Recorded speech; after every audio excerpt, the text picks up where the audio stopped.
तो कल हम लोग चर्चा कर रहे थे इस टॉपिक पे, और वो काफी ज्यादा कंप्लीट नहीं हुआ था, तो आज हम उसको जो है फाइंड आउट करेंगे, पूरा करेंगे। कहाँ पर हुआ था उसमें? तो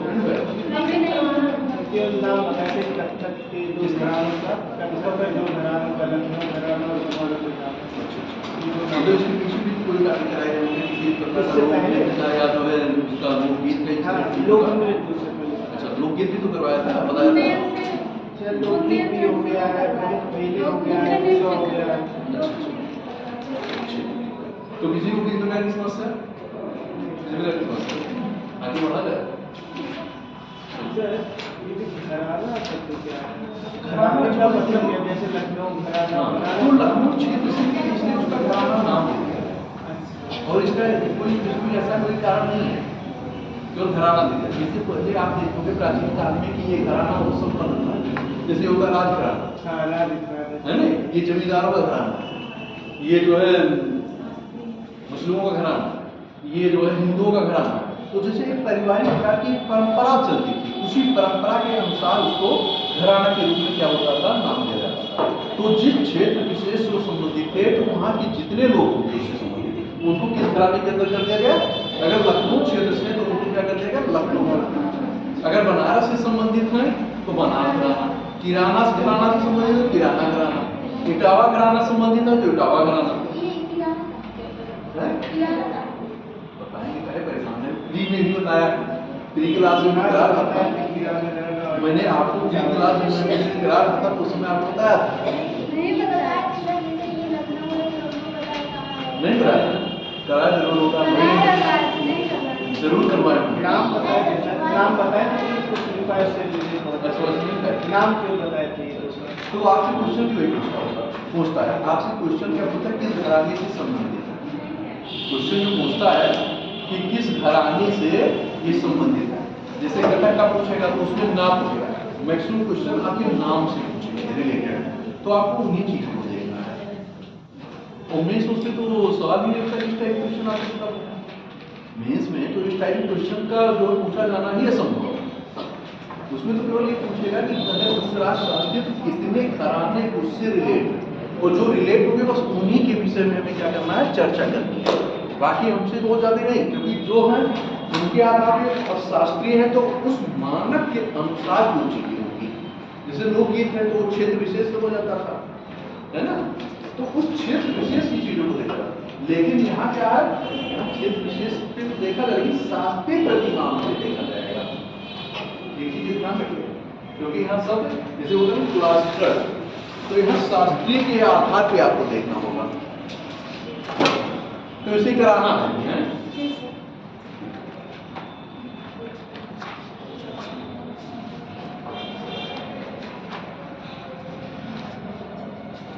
कभी नहीं लिखा था, कभी नहीं लिखा था, कभी नहीं था।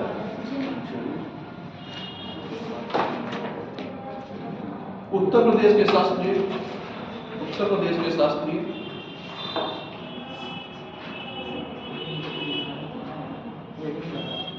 नृत्य, उत्तर प्रदेश के शास्त्रीय नृत्य कथक का वर्णन कीजिए।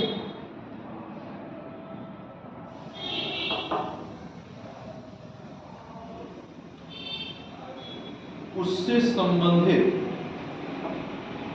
संबंधित घरानों की विशेषताओं पर चर्चा। अब इसमें आपकी दोनों चीजें कंप्लीट हो जाएंगी। क्या हो जाएगा, आपके कथक पे भी चर्चा हो जाएगी और घरानों से संबंधित चीजों पे भी चर्चा हो जाएगी, है ना, कि उनकी क्या क्या विशेषताएं थी। अब हमें उन्हीं चीजों को देखना है। लिखिए, कथक उत्तर प्रदेश का एक शास्त्रीय नृत्य है। कथक उत्तर प्रदेश का एक शास्त्रीय नृत्य है।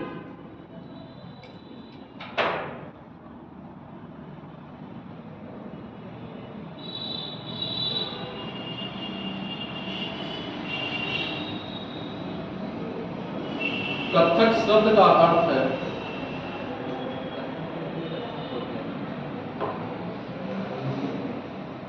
कथावाचक,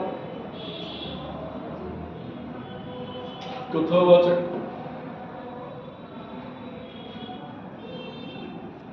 कथक नृत्य कोमल तथा तीव्र शारीरिक गतिविधियों, कथक नृत्य कोमल तथा तीव्र शारीरिक गतियों के माध्यम से तीव्र शारीरिक गतियों के माध्यम मतलब तेजी से, है ना,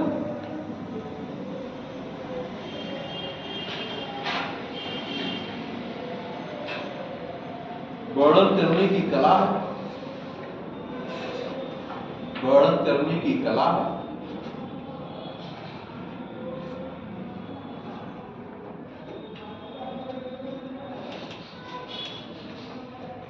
कथक नृत्य, कथक नृत्य कथाकारों द्वारा प्रारंभ किया गया था। कथाकारों के द्वारा प्रारंभ किया गया था।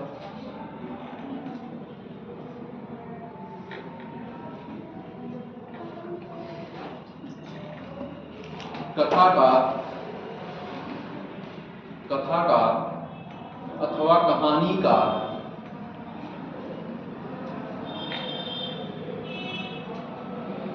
वे लोग होते हैं,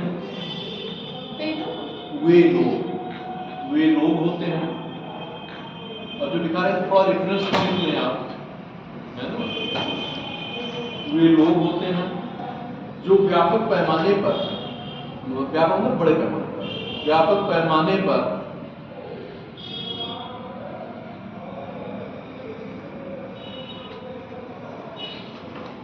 महाकाव्यों, कामा लगा के लिखिएगा, महाकाव्यों, मिथकों, मिथकों एवं किंवदंतियों होती है ना, किंवदंतियां के वृत्तांत के आधार पर, किंवदंतियों के वृत्तांतों के आधार पर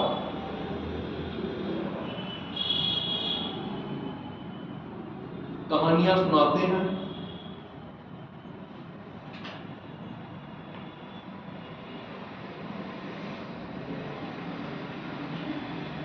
कथावाचक महाभारत और रामायण जैसी प्रसिद्ध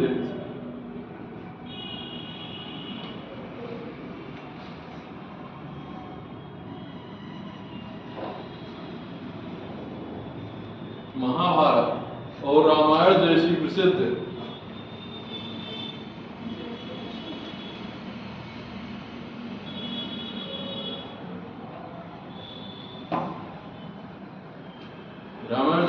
किंवदंतियों की कहानियों का प्रदर्शन करने के लिए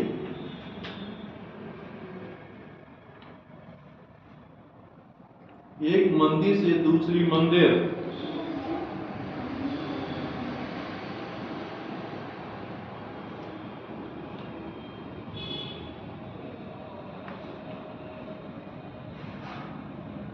जाते थे।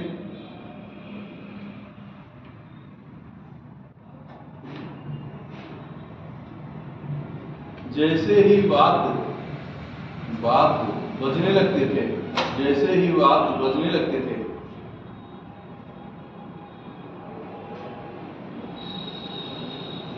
पुरुष पौराणिक पात्रों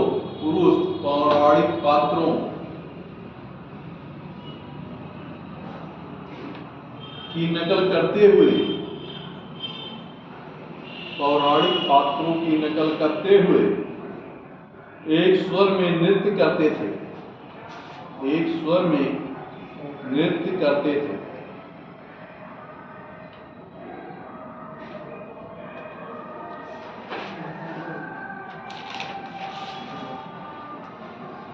अब ये तो कुछ सामान्य चीजें थी कथक के बारे में। कथक ये कथावाचक जो है, जब कथा बांधते थे तो उस समय जो उनकी भाव भंगिमा होती थी, जो हाव भाव होता था, उन्हीं के आधार पे इनका वाचन क्या करते थे, किया जाता था। जैसे आप देखते होंगे कथक नृत्य या कथक डांस जो है आप टेलीविजन पे भी आपने देखा होगा, या विद्यालयों में भी कार्यक्रम जो है आप इंटर कॉलेजों में जो है कराया जाता है ना, फेस्टिवल में, तो उसमें भी आप लोगों ने देखा होगा कि उस आधार पे अब कथक जो है इस प्रकार की जो है संस्थाएं भी स्थापित हो गई, महाविद्यालय भी स्थापित हो गए हैं, है ना, तो यूनिवर्सिटियां भी स्थापित हो रही हैं। तो इस आधार पे उनका क्या होता है, आपको सिखाया जाता है कि कैसे किस प्रकार से जो है कथक नृत्य का जो है आप करेंगे।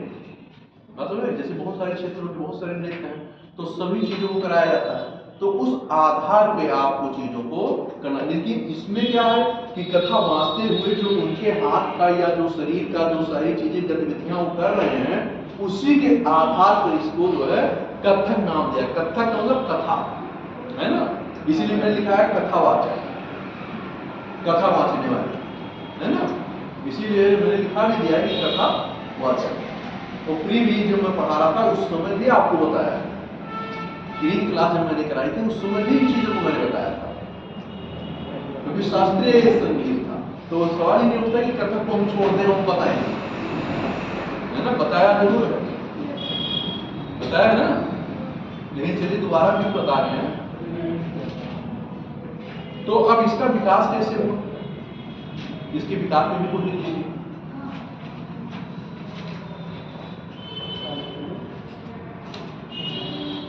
विकास, विकास मतलब कथक नृत्य का विकास। अगर न समझ में आए तो कथक नृत्य का विकास लिखिए या विकास लिखिए, जैसा आप समझे, जिस प्रकार आप समझ सकेंगे। अब इसमें लिखिए भक्ति आंदोलन। भक्ति आंदोलन, भक्ति आंदोलन जो है आपके मिडिल इंडिया में भी पढ़ा होगा, सूफीवाद के बाद भक्ति आंदोलन पढ़ाया गया होगा, नहीं पढ़ाया गया? और हिंदी साहित्य जो है इंटर से पढ़ के आएंगे, वहां भी आपका एक भक्ति काल था, जो हिंदी साहित्य का स्वर्ण काल कहा जाता था। तो आदिकाल जिसे वीर गाथा काल भी कहते हैं, उसके बाद भक्ति काल का ही क्या होता है, आगमन। उसके बाद किसका आगमन होता है? उसके बाद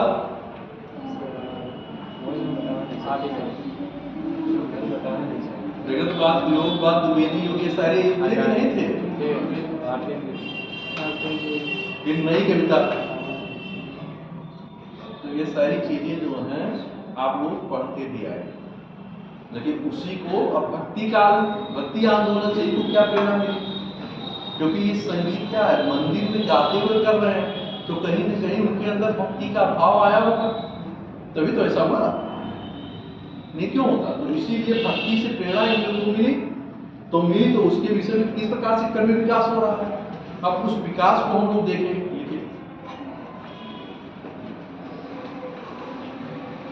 वैष्णव पंथ, सैव वैष्णव तो पढ़ा ही होगा ना, सैव वैष्णव क्या होता है? जैसा कि नाम से ही स्पष्ट है, सैव वैष्णव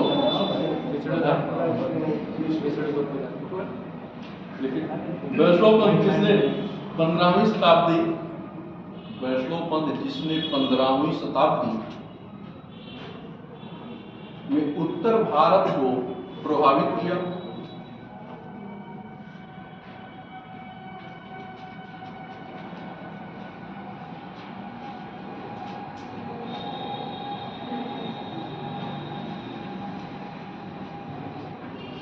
प्रभावित किया, एवं उसके परिणाम स्वरूप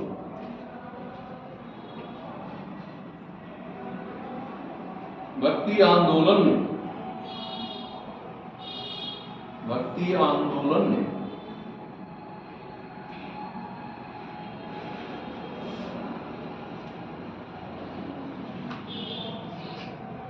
कथक को प्रोत्साहन दिया,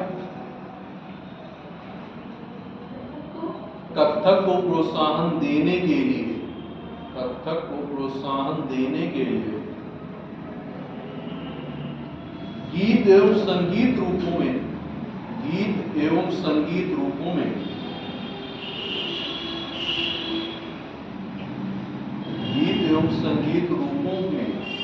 या कि एक संपूर्ण नवी श्रृंखला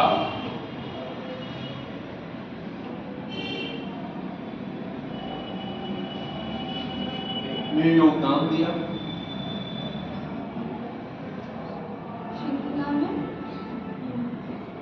योगदान दिया। चेंज करिएगा लाइन, पैराग्राफ चेंज कर लीजिएगा। राधा कृष्ण की विषय वस्तु कामा लगा दीजिएगा। मीराबाई, सूरदास, नंददास एवं कृष्णदास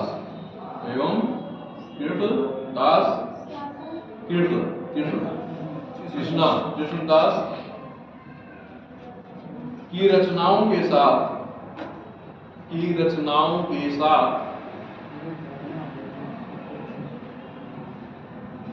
कथक नृत्य अत्यंत लोकप्रिय सिद्ध हुआ।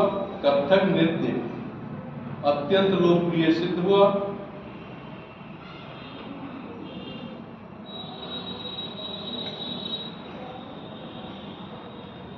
हम थोड़ा थोड़ा के ऊपर काम डालते हुए चल रहे हैं, ठीक है?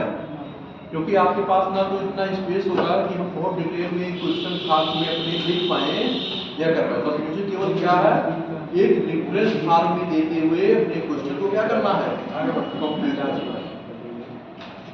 मैं थोड़ा इसलिए थोड़ा बढ़ा के लिखा रहा हूँ कि इससे कुछ चीजें आपको क्या हो, रिकॉल आए, याद आए, कि 2-4 लाइन तो उसमें से लिख सको, है ना?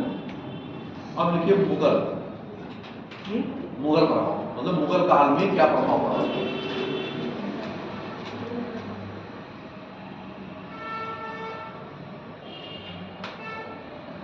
मुगलों के आगमन से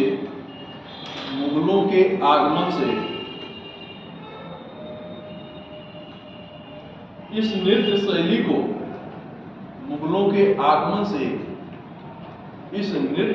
को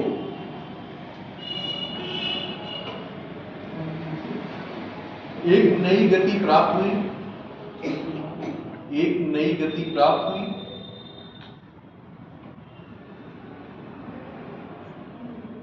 मंदिरों के प्रांगण से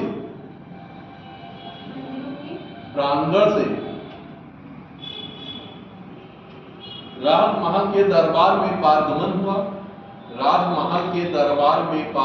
मतलब गए, पारगमन हुआ,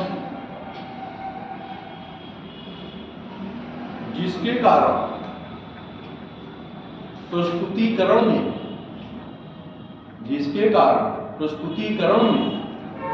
परिवर्तन आवश्यक हो गया। अब लिख लीजिए, परिवर्तन।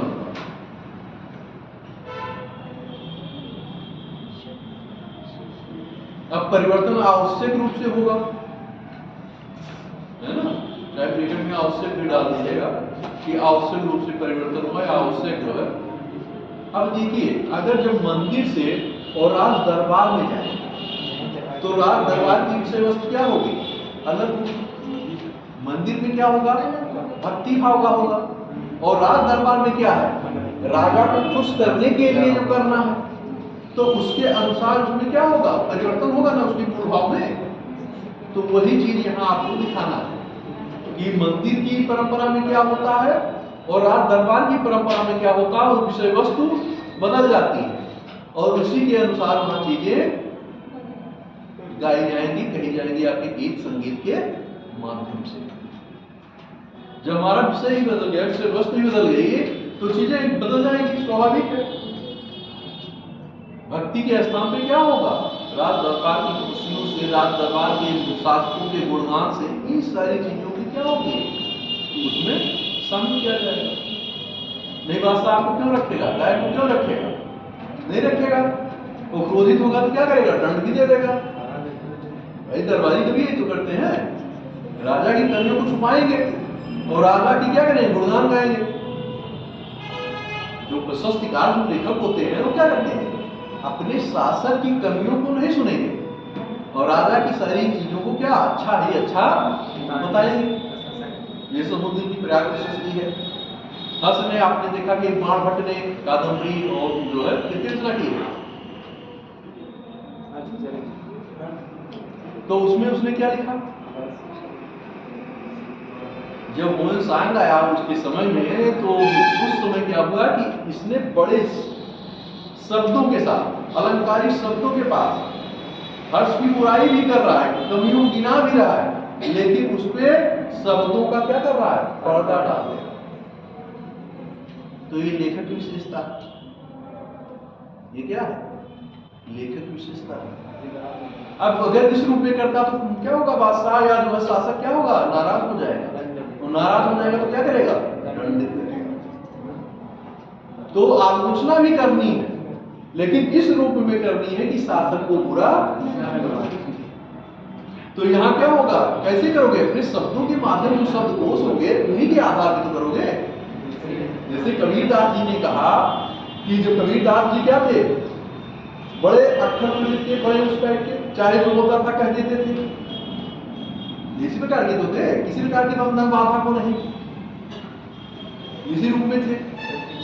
लेकिन कबीरदास जब किसी की आलोचना करते थे, अगर आप उसकी प्रतिक्रिया कर रहे हैं तो आप ही उपहास के पात्र बन जाते थे। अपनी रचना के माध्यम से कबीरदास जी उसको क्या करते थे? उपहास का पात्र बना देते थे।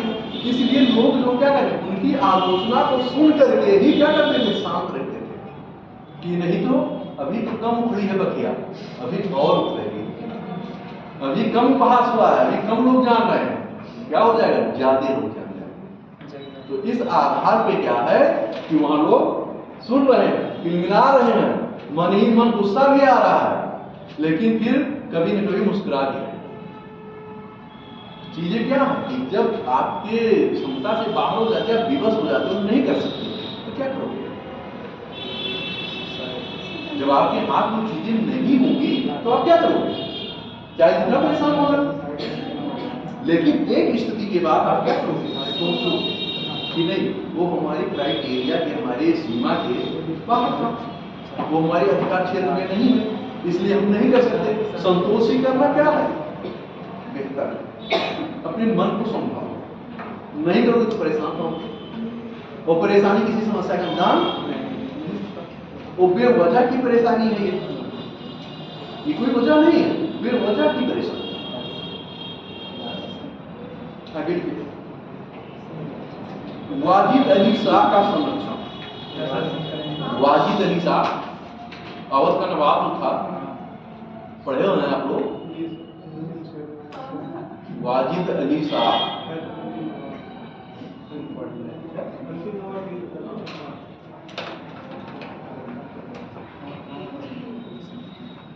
19वीं शताब्दी में अवध के अंतिम नवाब वाजिद अली शाह के संरक्षण में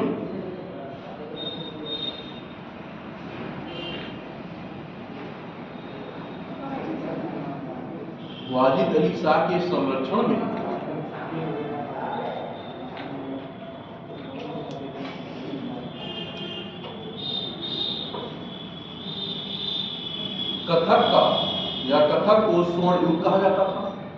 मतलब इसमें वो अपने चरम सीमा पे पहुंच गई है ना? स्वर्ण युग सबसे बेहतर समय था।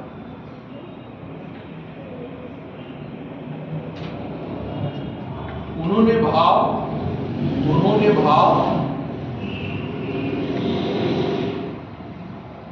मनोदशा एवं भावनाओं की अभिव्यक्ति पर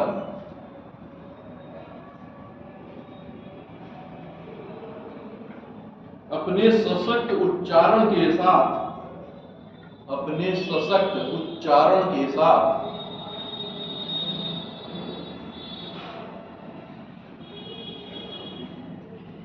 कथक नृत्य के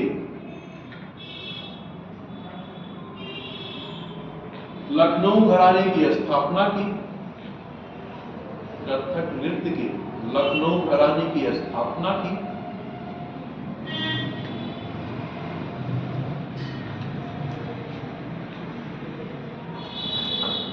अब कर्तन नृत्य गाया जा रहा है तो इसकी भी कोई लय और धुन भी होगी। जैसे जब गाना गाया जाता है तो उसकी भी तो कोई लय होती है, कोई संगीत का जो होता है तो उसका भी तो कोई लय और धुन होता है। अगर अभी जो पता चले बेसुराग जो लय हो तो क्या अच्छा लगेगा? तो आपकी क्या होगा, सुनने की इच्छा नहीं होगी। और जब आपके कानों को जो चीजें प्रिय लगेंगी, अच्छी लगेंगी, तभी तो आप सुनोगे। और जो चीजें आपको कान की जो है आपके कान प्रिय नहीं होंगे, क्या करोगे? उनसे कहोगे दूर ही रहो। हमारे हम नहीं सुन सकते इन चीजों को। और लेकिन जो चीजें अच्छी लगती हैं आपका ध्यान क्या होता है, ऑटोमेटिक उस तरफ खिंचा चला जाता है। जैसे मान लीजिए आप बस से यात्रा कर रहे हो, ट्रेन से यात्रा कर रहे हो या बाहर से निकल रहे हो कहीं दुकानों पे, आप देखो कोई गीत बज रहा है, कोई संगीत बज रहा है, तो देखिए आपको जो गाना उस समय मान लीजिए वो लाइन याद आ गई, वही लाइन संजोग से जब आप निकल रहे हैं तो सामने पड़ गई, आपने सुन लिया, तो उस समय आपका ध्यान क्या होता है, उधर आकर्षित चला जाता है, क्योंकि वो चीजें आपको क्या है, पसंद है, आप उसे लाइक करते हैं। तो तुरंत वो चीजें ऑटोमेटिक बिना कुछ कहे एक भाव आपके अंदर ऐसा उत्पन्न हो रहा है कि आप उससे क्या हो रहे हो, इंटरकनेक्ट हो रहे हो, और चीजें क्या हो जाती है। देखिए जब आप कोई सीरियल या कुछ ऐसी चीजें देखते हो जिसमें आपकी रुचि, वो चीजें आपको याद हो जाती है, क्योंकि उसमें आपका इंटरेस्ट है यार, इसीलिए आपको याद होगा। लेकिन जो विषय आपका नीरस होगा, उसमें आपका इंटरेस्ट नहीं रहा, तो वो चीजें क्या होती, आप साथ नहीं होती, अपनापन नहीं होगा, वो चीजें हमें क्या हो जाएगी, भूल जाएगी। लेकिन जब वो चीजें हमें जो हम इंटरेस्ट नहीं कर रहे हैं, कहानी या स्टोरी जब आप देखते हो सीरियल, तो क्या होता है, बहुत सारी चीजें आपको एक ही बार में क्या हो जाती है, याद हो जाती है। लेकिन यही टॉपिक जब आता है तो क्या होता है, 10 बार पढ़ने पे भी चीजें भूल जाती है। इसलिए क्योंकि वो इंटरेस्ट लेवल यहां मेरा नहीं जग पा रहा जो वहां जगा। इसी को आप इमेजिन करिए कि अगर उतना ही इंटरेस्ट मेरा जगा हो, देखिए जिस चीजों को जो है हमारे अंदर जो इंटरेस्ट रखता है, हम पहली बार सुनते हैं फिर भी याद करते हैं, लेकिन इसको हम 10 बार पढ़ने के बाद, 10 बार करने के बाद भी भूल जाते हैं ना। इसका मतलब क्या है कि कहीं न कहीं उस चीजों के प्रति हमारे अंदर वो भाव उत्पन्न नहीं हो पाया, इसीलिए। और जिस दिन उसके प्रति जो है हो जाएगा, उस दिन याद हो जाएगा, रटने की जरूरत नहीं है। आगे कथक नृत्य का लयबद्धता होगी ना, कि किस लय में गाया जाए।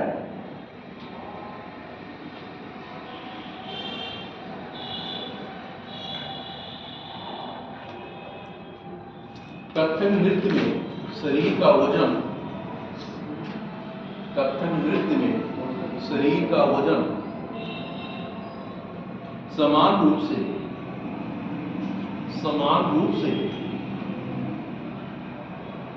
क्षैतिज एवं ऊर्ध्वाधर, हॉरिजॉन्टल और वर्टिकल, ऊर्ध्वाधर और क्षैतिज अक्ष के साथ बटा होता है। एक्सिस जानते हो अक्ष ना?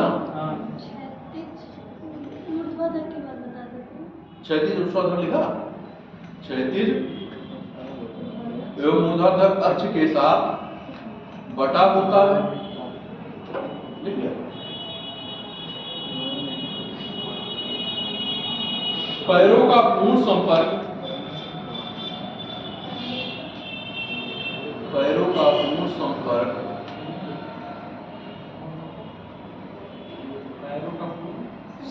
मतलब जोड़ा एक दूसरे से प्रमुख महत्व का है। जब आप किसी को आप देखते होंगे कि जो है कथक नृत्य करते हुए या टेलीविजन पे या मोबाइल पे, तो किस मोशन में होते हैं, किस प्रकार का पैर होता है रखते हैं, देखा होगा ना? अगर नहीं देखा होगा तो मोबाइल खोल के देख लीजिएगा। तो उसी की बात की जा रही है कि किस प्रकार एक दूसरे के पैर को संपर्क में किस प्रकार करके रखा जाता है, उसी की बात की जा रही है ना? आगे महत्व है, जहां पर पैर की अंगुली, जहां पर पैर की अंगुली या पैर की एड़ी का उपयोग किया जाता है,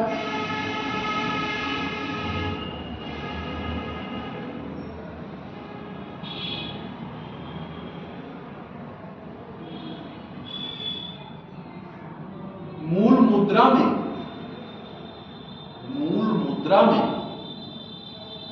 नर्तक सीधा खड़ा होता है, मुद्रा में नर्तक सीधा खड़ा होता है,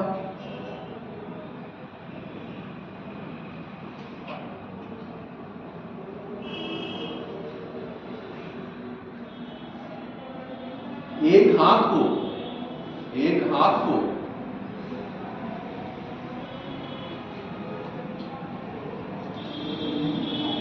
सिर से ऊंचे स्तर पर रखता है, सिर से ऊंचे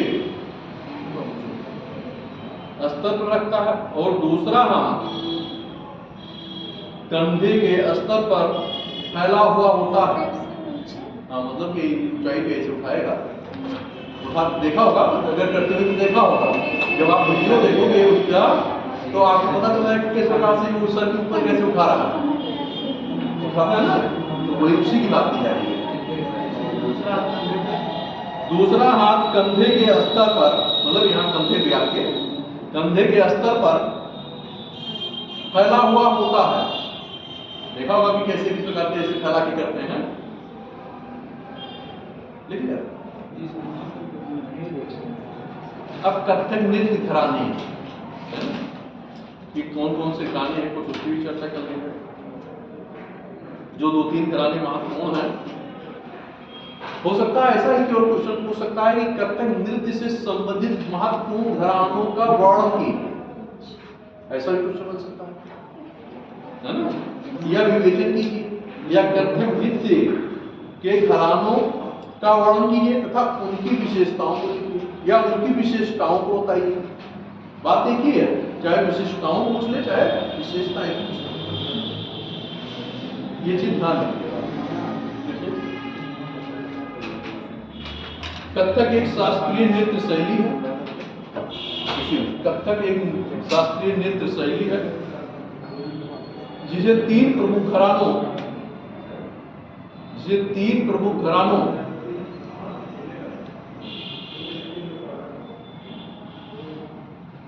लखनऊ घराना, बनारस घराना और जयपुर घराना में विभाजित किया गया।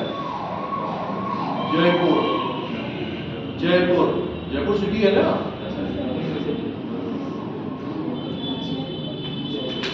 विभाजित किया गया, मतलब बांटा गया था।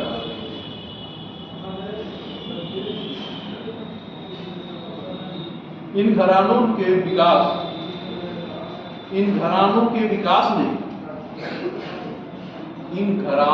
विकास ने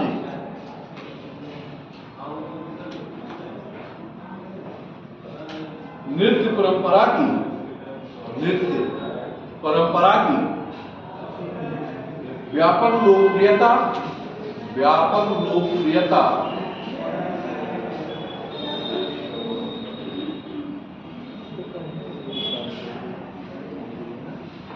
और निरंतरता में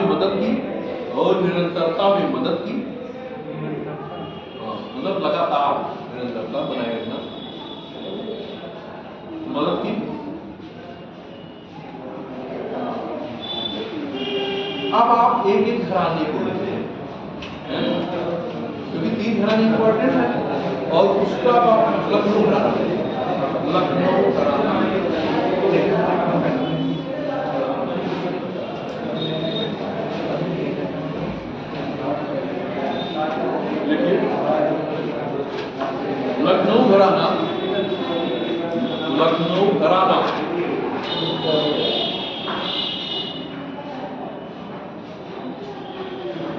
कथक नृत्य का सबसे लोकप्रिय घराना है।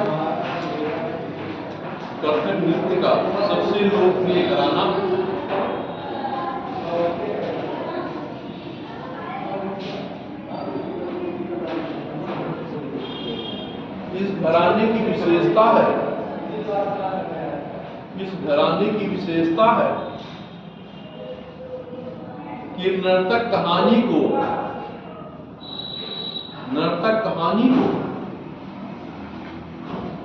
चित्रित करने के लिए सुंदर कलाई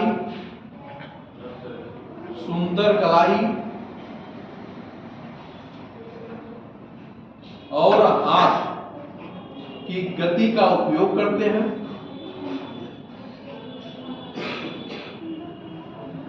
आंख की गति का उपयोग करते हैं।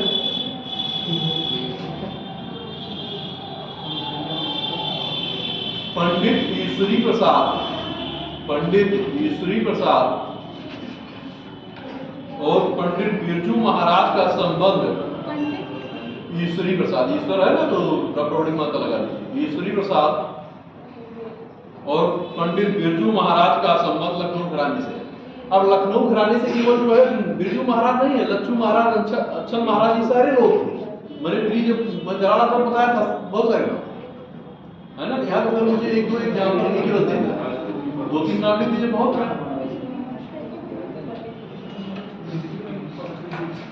बनारस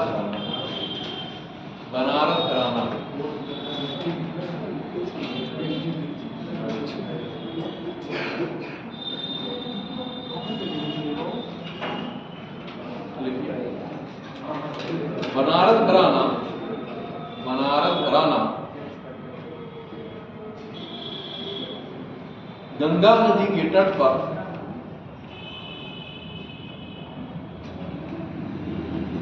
विकसित हुआ, के तट पर विकसित हुआ।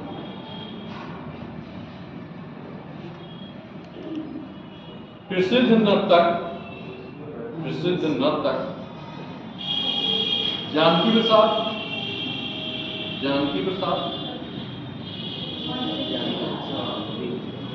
प्रसाद ने इस घराने की स्थापना की। जानकी प्रसाद ने इस घराने की स्थापना की।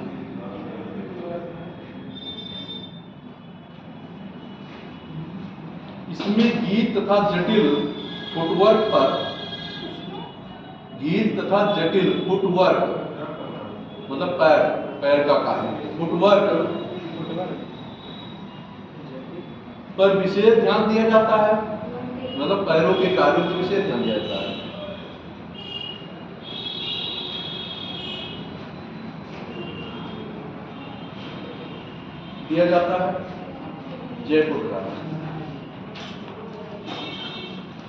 जयपुर घराना,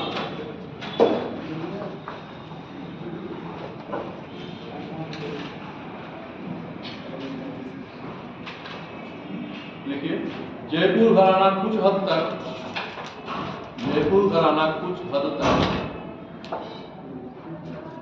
मुगल प्रभाव से अछूता रहा।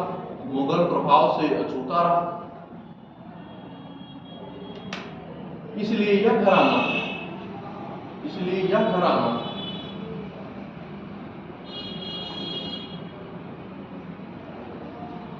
कथक के अधिक शुद्ध रूप का अभ्यास करता है। कथक के शुद्ध रूप का अभ्यास करता है।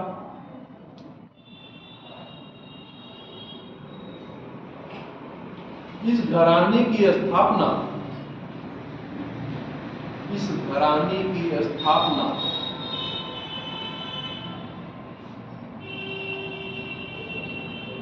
भानुजी महाराज ने,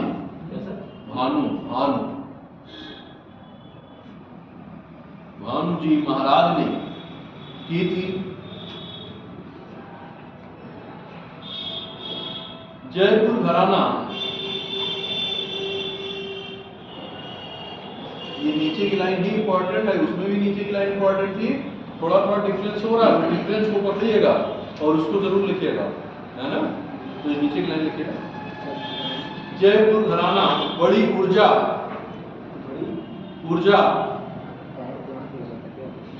के साथ उग्र चालों का उपयोग करता है। अरे उग्रवादी आंदोलन पढ़ा है ना, तो वही उपयोग करता है। उदारवादी और उग्रवादी पढ़ा है ना, नहीं पढ़ा है। अब इसको कंक्लूड करिए, कंक्लूजन कर लेते हैं, निष्कर्ष देखिए। इस प्रकार हम कह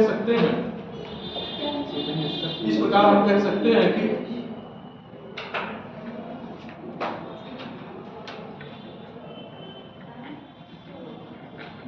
के समृद्ध और साहित्यिक इतिहास में, भारत के समृद्ध और साहित्यिक इतिहास में सदियों से कथक नृत्य को, सदियों से कथक नृत्य को, सदियों से कथक नृत्य को विकसित किया या विकसित करने में मदद की, सदियों से कथक नृत्य को विकसित करने में मदद की।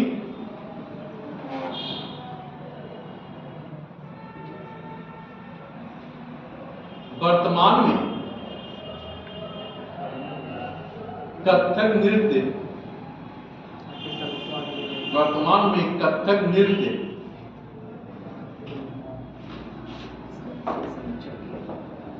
मनोरंजन का साधन बन गया है, मनोरंजन का साधन बन गया है।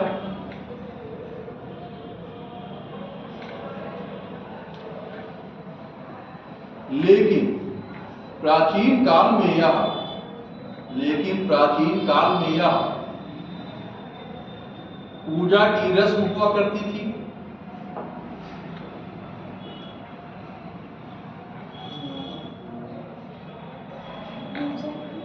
रस्म हुआ करती थी,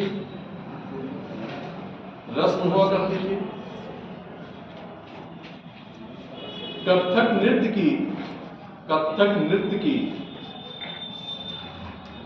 पूरी कला के दौरान, पूरी कला के दौरान नर्तक नृत्य के माध्यम से, नर्तक नृत्य के माध्यम से कहानियां सुनाते हैं।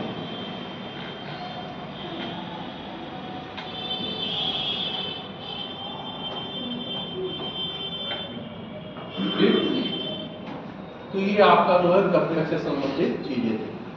आप इसमें आप ये समझ लो किस रूप में विकास हो रहा है, किन घरानों की क्या विशेषता है, हमें उन्हीं को केवल ध्यान में रखे चलना है। जो जो विशेषता है उन्हीं को लिखिए। बस अगर केवल ये चिंता होता है कि कथक के लिए लखनऊ बनारस ग्रामीण तब तो थोड़ा ज्यादा स्पेस दीजिएगा, थोड़े नाम को बढ़ा लीजिएगा, मूल विषय वस्तु वही होगी। और अगर आपको दे रहा है कि सभी को समाहित करके लिखने की बात कर रहा है, तब आपके पास स्पेस देने के लिए जगह नहीं है। तो हमें क्या करना होगा कि शॉर्टकट भाग को लेकर के आगे बढ़ना होगा। रिफ्रेश केवल एक दो लाइन, एक लाइन को देते हुए आगे हम बढ़ते चले जाएंगे, जिससे हमारी सारी चीजें आपके क्वेश्चन के आंसर में आ जाएंगे। बस में आ रही है। चलिए अब हम लोग आगे चलते हैं। क्या पूछना, क्या किसी को किसी प्रकार की समस्या है? क्योंकि प्री में भी चीज को पढ़ के आए हैं और मेंस में भी उसी चीज को हम लोग पढ़ रहे हैं।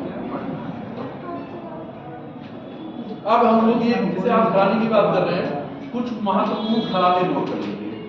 जैसे अगर परीक्षा में पूछता है कि कुछ महत्वपूर्ण घरानों का उल्लेख करें, क्वेश्चन बन जाएगा, बनता भी है। तो कुछ महत्वपूर्ण घराने लिख लीजिए। ये एक प्रकार का आपका फॉर्मेटिंग है कि क्या है, एक प्रकार का क्वेश्चन फॉर्मेट आपके सामने है। अगर घराना पूछता है तो हमें क्या करना है, उन्हीं घरानों के विषय में क्या कर देना है, लिख देना है। ये आप जो प्रारंभिक परीक्षा की किताब पढ़ रहे हैं उसमें भी आपको मिल जाएगा, 2-3 लाइन एक एक घराने की आपको लिखना।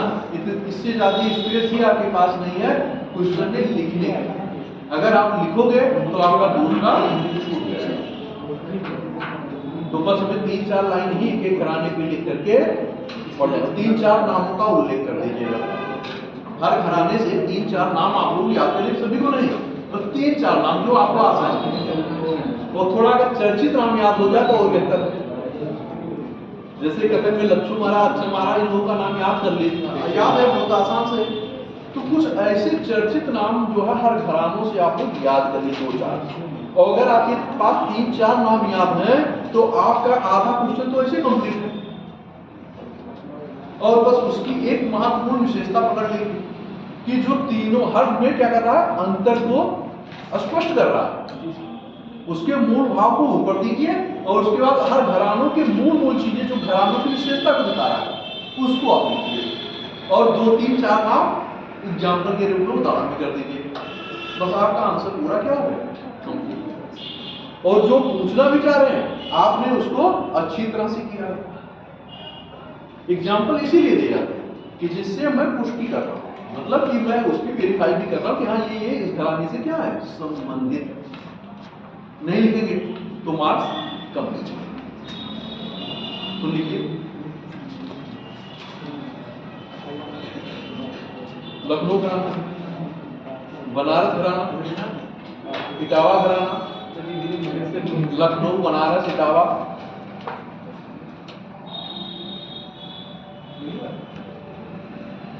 किराना घराना, किराना अरे किराना स्टोर होता ना वही किराना घराना, किराना वही है किराना घराना हो गया। आगे अतरौली घराना, अतरौली घराना, आगरा घराना,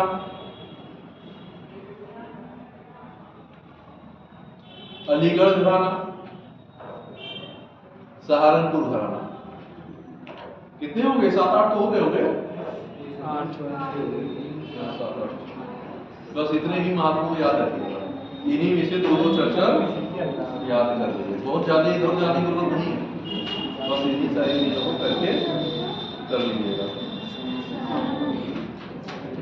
या इनकी विशेषता पूछे कि इस घराने में क्या विशेषता है। जैसे बनारस में शहनाई वादक बिस्मिल्लाह खान बहुत फेमस है ना, कथक के लिए प्रसिद्ध है। बनारस में लखनऊ कथक के लिए बहुत प्रसिद्ध है हमारे उत्तर प्रदेश में। और बिस्मिल्लाह खां का नाम देकर के आप शहनाई वादक को भी दिखा सकते हैं, इसके लिए भी क्या था बहुत प्रसिद्ध थे। तो ऐसे चीजों को आप देखते हुए हर घरानों से एक दो में करते हुए आप यहाँ पर दे दीजिएगा जो विशेषता है। इस रूप में कर देंगे तो आपकी विशेषताएं भी हो जाएंगी और आपका घराना भी हो जाएगा। आगे चलिए देखते हैं।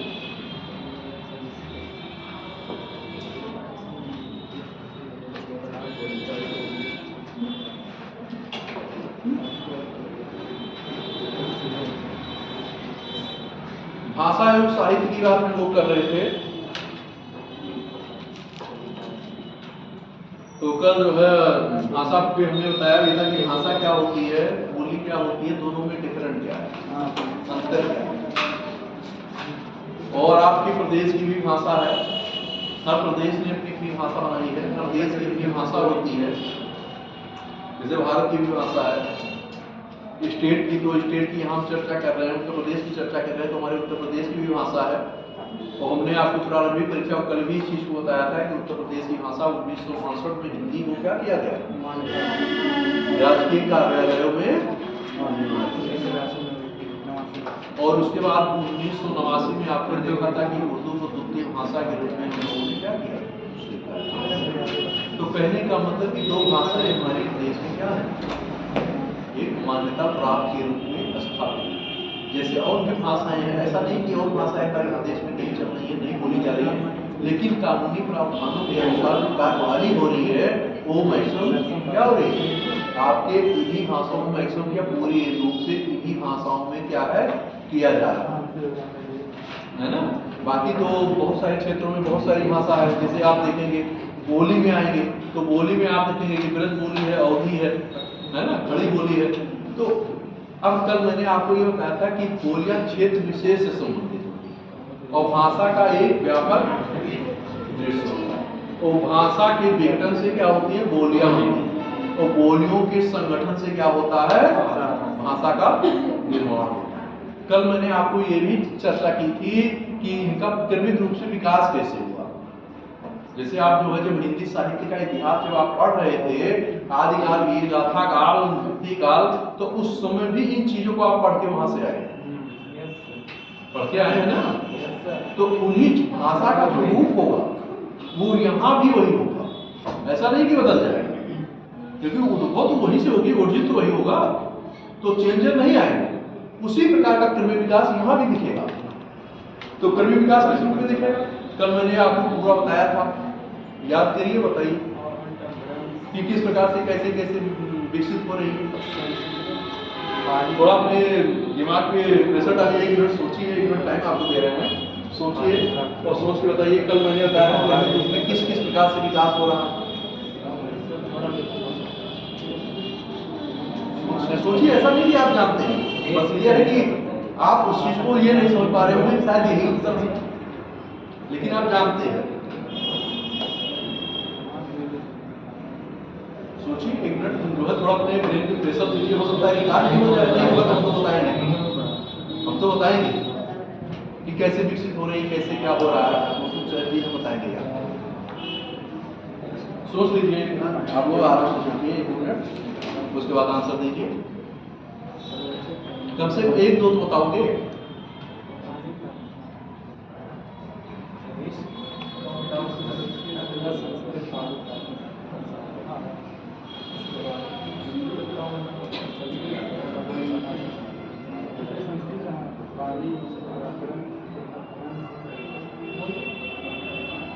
आपने इतिहास में भी पढ़ा होगा, पाली भाषा, प्राकृत भाषा पढ़ा है, संस्कृत भाषा पढ़ा है ना, कि शुंगों की भाषा क्या थी, सातवाहनों की भाषा क्या थी, मौर्यों की भाषा क्या थी, गुप्तों की भाषा क्या थी, पढ़ा है ना।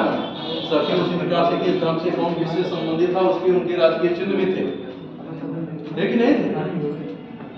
तो वहां से भी खींच सकते हैं आप, वहां से भी रेफरेंस ले सकते हैं। मतलब पहले संस्कृत आ जाएगी सबसे प्राचीन, पाली, फिर प्राकृत, फिर अपभ्रंश, फिर औहट, उसके बाद आपका प्राचीन। जो आप संस्कृत कह रहे हैं उसमें तत्सम शब्द जो है, और उसके बाद तत्व का निर्माण, तत्सम तत्व पढ़ा हुआ ना, तो संस्कृत जो है तो आप वहां देखेंगे तत्सम क्या है, संस्कृत का रूप। लेकिन जब तत्व होता है तो क्या होता है, हिंदी के रूप में, हिंदी का जैसे तत्व क्या होता है, संस्कृत से नहीं होती, इंग्लिश, संस्कृत से हिंदी में, ये उर्दू, इस प्रकार की भी तत्व क्या है। जब आप उसमें पढ़े होंगे उस समय तो इस चीज को बताया गया होगा, उस समय आपको क्रिया से पहले धातु बताई गई होगी कि धातु क्या होता है, कोई बताएगा धातु क्या होता है, धातु क्रिया तो वो उसके बाद बनेगी ना, धातु क्या होता है। ये आप जो है 2, 3, 4 में पढ़ेंगे, क्लास 2, 3 में पढ़ेंगे। अब बताइए अगर धातु नहीं आप नहीं जानते तो भाषा का अध्ययन आप कैसे करेंगे, क्रिया का अध्ययन आप कैसे करोगे, ये कैसे समझ पाओगे धातु क्या है, क्रिया क्या है, कैसे जानोगे। जानना चाहिए, नहीं जानना चाहिए, अगर नहीं जानते तो जानने का प्रयास करें, अगर नहीं जानते तो हमें जानने का प्रयास करना चाहिए, जान जाएंगे। चलिए मैं धातु की चर्चा कर रहा हूँ तो आपको बहुत सारा बता दे रहा हूँ धातु क्या है, सुनिएगा ध्यान लगा के, नहीं ऐसे आओगे ऐसे चले जाओगे और 1, 2, 3 क्लास की भी चीजें जानकारी में नहीं। मान लीजिए आपको छोटा भाई है, बहन है, या कोई पड़ोसी लड़का है, पूछ ले भैया दीदी ये जो है धातु बता दीजिए। अब आप बता दोगे, आपको खुदे नहीं पता है तो अपने भाई या बहन या पड़ोसी को कैसे बताओगे, बताइए कैसे बताएंगे आप।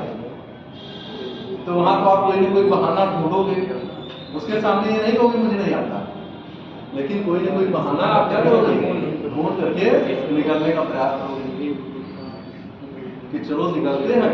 अगर आप थोड़ा जागरूकता दिखाएंगे तो थोड़ा सा क्या करेंगे, नहीं दिखाएंगे पहले बेटाओ नहीं जाने। देखिए धातु क्या होता है, जैसे पट, तो पट क्या है, धातु, पट क्या है, धातु, ये क्रिया नहीं है, पट क्या है, धातु है, क्रिया नहीं है। जब इसमें हम दा जोड़ देंगे, पढ़ता या पढ़ता, पढ़ से पढ़ता, तब क्या हो जाएगा, क्रिया हो जाएगी। पढ़ कोई क्रिया नहीं है, पढ़ता क्या हो गई, किसी के द्वारा काम किया जा रहा है, क्रिया तो ही तो हुआ कि कार्य क्या हो रहा है, कोई कार्य का निर्वहन कर रहा है, कोई कार्य कर रहा है, नहीं कैसे, पढ़ से तो क्यों क्लियर नहीं होगा ना कि क्रिया हो रही है, तो इसलिए पढ़ क्या होगा, धातु होगा और ता जब आपने जोड़ दिया तो क्या हो गया, क्रिया हो गया। इसी प्रकार आप व्याकरण में भी देखे होंगे कि वहां पे जो है सहायक क्रिया और मुख्य क्रिया, इंग्लिश में helping verb and main verb, जब आप ग्रामर पढ़ते हैं वहां ये चीजें आती हैं। तो हेल्पिंग वर्ब और मेन वर्ब दोनों में महत्वपूर्ण कौन होता है और दोनों में अंतर कैसे करेंगे? सभी लोग पढ़ के आए होंगे, सभी लोग इसी को पढ़ के आए होंगे और ये दो चार उनसे पढ़ाई जाती है चीजें कि सबसे प्रेडिकेट क्या है? तेजी से दौड़ता है सर, भारत है ना? तेजी से दौड़ता है तो तेज तो क्या कर्ता कर्ता विधेय, थोड़ा भी इसको जाएगा ये करके एक बार है ना, एक बार देखिएगा, क्योंकि जब तक इन चीजों को नहीं हो पाएगा तब तक आप जो है भाषा को ठीक से समझने में आपको क्योंकि ये बहुत जब आप क्रिया नहीं पता होगा, कर्ता नहीं पता होगा, कारक नहीं पता होगा, तो आप जो अपने जो सेंटेंस लिखोगे उसमें कैसे कहाँ पे क्या चीजें लगाई जानी चाहिए, कैसे लगाओगे, कहाँ मुझे फुल स्टॉप लगाना है, कहाँ मुझे कॉमा लगाना है, कहाँ मुझे हाइफन का प्रयोग करना है, कैसे जानेंगे, कहाँ इन्वर्टेड कॉमा का प्रयोग करेंगे, कहाँ सिंगल इन्वर्टेड कॉमा का प्रयोग करेंगे, कैसे जानेंगे? क्योंकि आपकी मेन लिखोगे तो आपको लगाना पड़ेगा, ये सारी चीजें करना पड़ेगा, कैसे आप जानेंगे? तो इसलिए इन सारी चीजों अगर नहीं करोगे तो आपके मार्क्स क्या होंगे, कठिन। जब आपके राइटिंग जो आप लिख रहे हो शब्द आपके गलत होंगे और खासकर जब एक नंबर आपका हिंदी का क्वालिफाई नहीं, आपका जो मार्क्स होता है 150 नंबर का, तो क्या हो जाएगा, आपका बेकार हो जाएगा, आपका पेपर क्या हो जाएगा, 150 नंबर बेकार हो गया। तो बताइएगा ऐसे भी बेकार होने गए तो सिलेक्शन की संभावना क्या होगी, नकल हो गई। तो इसलिए आज से ही चीजों को हम लोग क्या करें कि देखकर सुधार करते हुए ठीक है, उसको हमने नहीं सीखा, आज सीख लेते हैं और सीखने की कोई उम्र नहीं होती। आप जीवन में सीखिए, लर्न रहिए और एक अच्छा लर्नर भी एक अच्छा लिसनर हो सकता है, एक अच्छा स्पीकर एक अच्छा लिसनर भी होता है, और अगर वो अच्छा स्पीकर है तो जरूर लिसनर होगा अच्छा, बस में आ रही है। और अगर वो गुड स्पीकर नहीं हो, गुड लर्नर नहीं है या लिसनर नहीं है तो इसका मतलब उसके अंदर ये क्वालिटी नहीं पाई जाती, बस में आ रही है। तो इन चीजों को आप एक बार देख लीजिएगा, मैंने आपको मोटी मोटी चीजें बता दी हैं, इतना समय नहीं है कि हम पूरा आपको हिंदी का जो है व्याकरण या इंग्लिश के मेन टूल को आपको समझा रहे हैं, क्योंकि समय में इजाजत भी नहीं है, क्योंकि भाषा से संबंधित कुछ टेक्निकल कर रहे हैं, इसलिए मैंने चर्चा की है ना। तो आप ये समझिए कि इस प्रकार से कैसे विकास हो रहा है। अब बोली पे हम लोग आते हैं, बोली क्षेत्र विशेष से संबंधित है, बोली किससे होगी, क्षेत्र विशेष से संबंधित होगी। तो इसमें कुछ बोली में लिखिए, तो नोट करिए बोली को।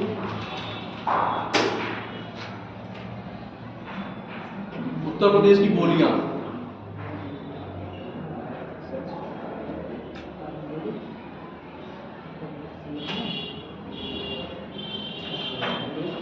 ब्रजभाषा,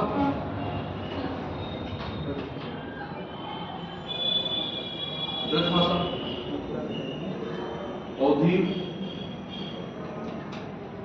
अवधी, कौरवी, ब्रैकेट में खड़ी बोली, कौरवी, हाँ, ब्रैकेट में खड़ी बोली, मतलब ये दोनों नाम है, चाहे खड़ी पूछे चाहे कौरवी, बात एक है। बुंदेली, बुंदेली मतलब बुंदेलखंड से संबंधित है, क्षेत्र से बुंदेली। कन्नौजी, कन्नौज क्षेत्र से संबंधित होगी। बघेली, बघेली, बघेली। भोजपुरी, भोजपुरी। अब ये आप लोग जो है प्री क्लास में भी हमने इन सारी चीजों की चर्चा की है, तो कर लोगे कि नहीं, कराना पड़ेगा, कर लोगे ना, क्योंकि ये आसान काफी है, कोई कठिन नहीं है। अभी हम समस्या का इसी टॉपिक से संबंधित जो है समस्या से संबंधित क्वेश्चन उसको कराएंगे, क्योंकि उन चीजों को आप लोग कर नहीं पाओगे तो उसको हम कराएंगे, है ना।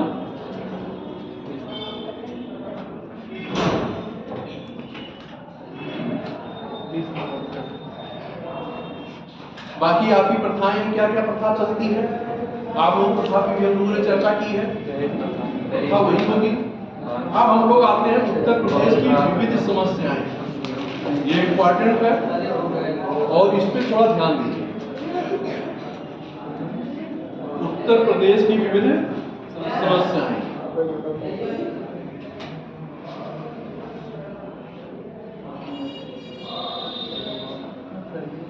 उत्तर प्रदेश में विविध सामाजिक समस्याएं।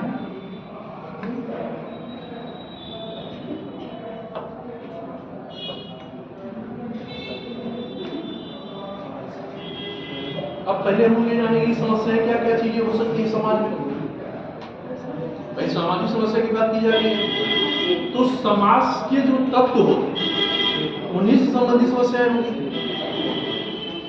तो किस प्रकार से आप दिन जब निकलते हैं बाहर आते जाते हैं तो बहुत सारी समस्याएं देखते हैं, घरेलू की समस्याएं होती हैं, गांव में भी देखते की समस्याएं होती हैं, सड़कों में भी चलते हैं तो देखते की समस्याएं होती हैं।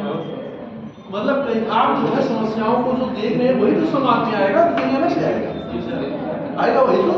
और हमें चर्चा किसकी करनी है, इसी की करनी है।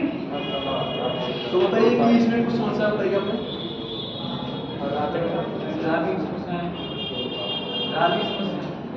तेज जिससे आवाज यहाँ तक आ सके। जातिवादी वाली समस्या है।